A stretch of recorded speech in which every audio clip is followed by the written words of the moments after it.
साल 2200 में पृथ्वी की आबादी बढ़ती समस्याओं से घिरी हुई थी।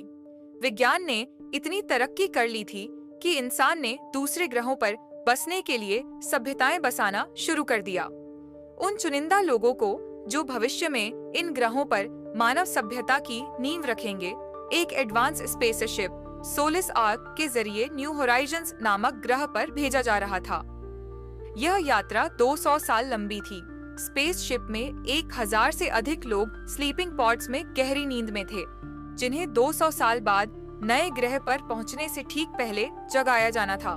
सोलिस आर्क को पूरी तरह से आर्टिफिशियल इंटेलिजेंस (AI) द्वारा चलाया जा रहा था। यह शिप किसी भी दुर्घटना से खुद को रिपेयर करने और यात्रियों की सुरक्षा का जिम्मा उठाए हुए था।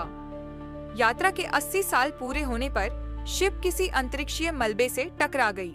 शिप का AI तुरंत इसे रिपेयर करने में लग गया, लेकिन इस प्रक्रिया में एक स्लीपिंग पॉड गलती से खुल गया। पॉड से एक 30 वर्षीय युवक निकला। नाम था राहुल मेहरा।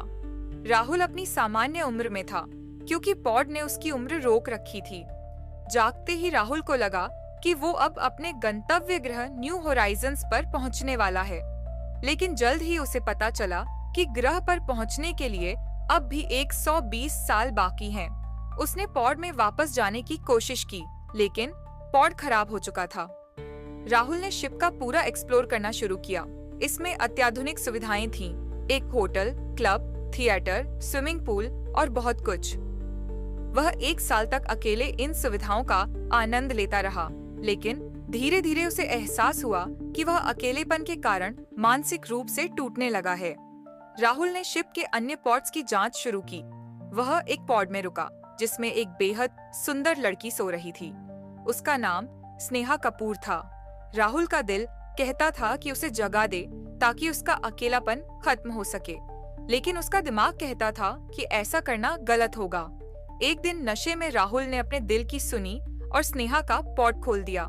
स्नेहा जैसे ही जागी, उसने पाया कि वो एक अनजान स्पेसशिप में है और ग्रह पर पहुंचने के लिए अभी भी 120 साल बाकी हैं, और रोने लगी। राहुल ने उसे समझाने की कोशिश की। धीरे धीरे स्नेहा ने स्थिति को स्वीकार किया। दोनों ने शिप की सुविधाओं का इस्तेमाल करना शुरू किया। स्नेहा और राहुल के बीच नजदीकियां बढ़ने लगीं और वे एक दूसरे से प्यार करने लगे। एक दिन शिप का AI रोबोट स्नेहा को बताता है कि उसे जानबूझकर राहुल ने उठाया था, क्योंकि वह अकेला था और उसे स्नेहा की सुंदरता ने आकर्षित किया।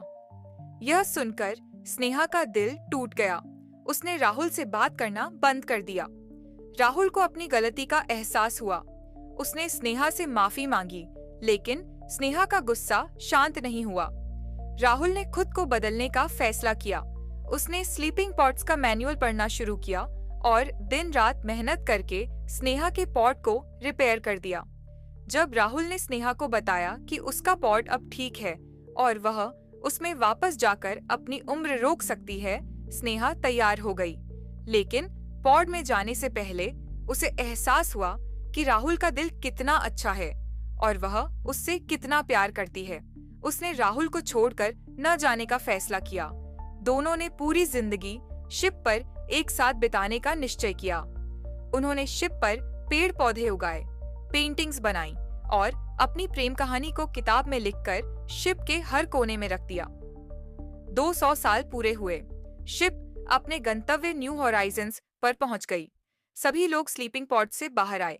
उन्होंने शिप में हर जगह स्नेहा और राहुल की बनाई पेंटिंग्स और उनकी प्रेम कहानी की किताब देखी।